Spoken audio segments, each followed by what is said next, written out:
the beginning of historical nightgown number 2. This is a white scrub jacket.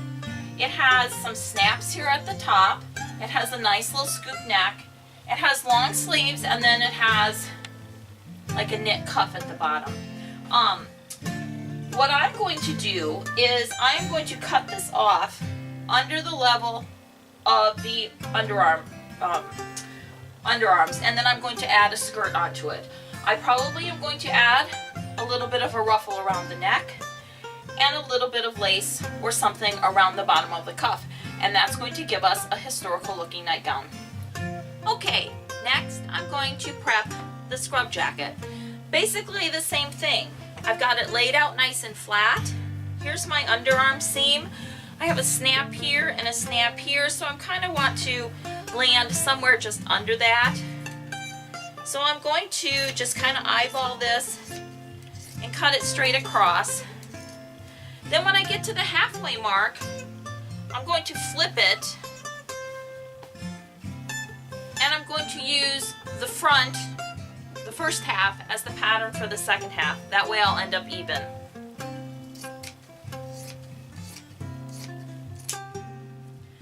And there we go, top of the second nightgown. I trimmed the bodice with some pre-gathered lace that I sewed around the neck and then down the front edge of the placket. I put some lace around the edge of the sleeves. I have this knit cuff on the end, and so I want to put a little bit of lace trim on it. So I'm going to want to stretch it as I sew it. So I'm going to find my underarm, and I have a little bit of lace here. It's not quite big enough to go around my free arm, which is kind of a bummer, but we're going to make this work.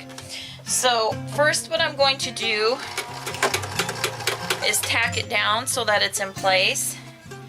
And then I am going to hold, this is you kind of need about 4 hands here. Let me get my sewing machine where you can see it just a little bit better. Okay, so I'm going to pull on the knit kind of front and back while I am sewing the lace on. So we kind of anchor it and pull and sew. And I'm using a zigzag stitch to do this.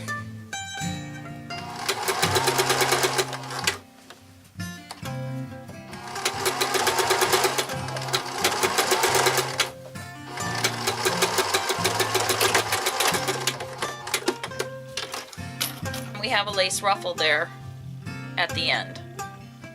If you have already watched part 1 of this series, the rest of this video will be a review. I used a ruffled bed skirt for the bottom of the skirt. I first cut the foot end off of the bed skirt, and then I folded the rest in half and cut along the fold. I don't tear it because sometimes bed skirts are not on grain. I stitched a little bit of lace along the bottom of the hem of the skirt.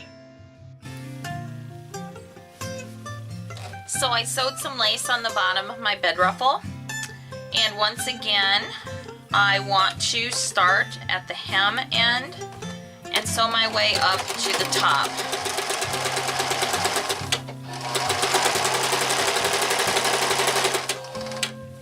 I make a point of where the ruffle is on the bed skirt to make sure that that's at about the same level.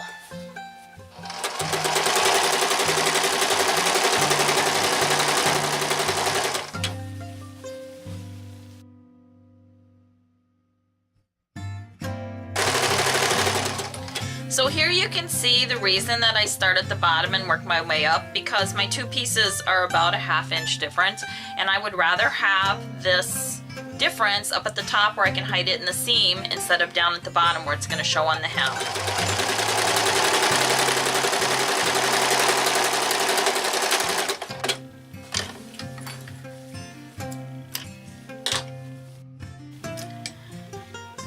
Next, I want to attach the bed skirt to the bottom of the top. And the way I'm going to do this is I'm going to use the quarter method. So on my top, I have my underarm seams here. That's 1/4. I have my center front, which is already marked. That's the other quarter. So the other quarter that I want to mark on my top, I'm going to match my side seams up here. And then I'm just going to put a tiny little mark here. That's going to be the seam allowance. That's going to be my center back. Now I'm going to take the part that's going to be the skirt. I sewed half of my bed skirt together into a circle. So I have, this is my one seam that I have, so this is going to be my center back. I'm going to fold the bed skirt in half, and I'm going to make a little mark right there. That's going to be where my center front is. Then I'm going to put the center back and the center front together, and I'm going to fold it again into quarters. And this doesn't have to be perfect. This is just a costume, so we're just, you know, approximate. Okay, so I've got it marked. Now it's folded in quarters. Here's my other two sides. I'm going to mark those, that fold, with a little Sharpie mark.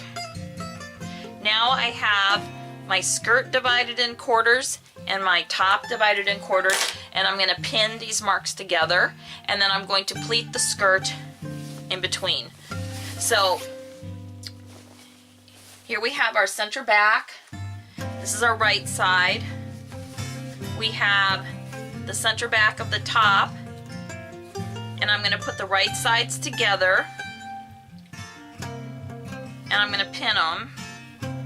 And again, you can see this is where we're just going to scooch that up there so it's even. Okay, then I'm going to go find my next quarter mark here, and I'm going to pin it to my underarm seam.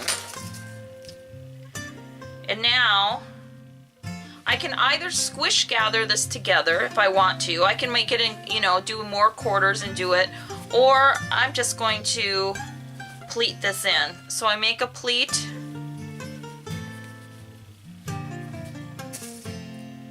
and I pin it. And you know, I don't really care if these aren't terribly even. It's just quicker than gathering. I don't do this as without pinning them in, just because every once in a while it's really easy to make your pleats too big or too small, and all of a sudden you end up with not quite enough here at the pin. So I'm just going to move it over or make my last pleat.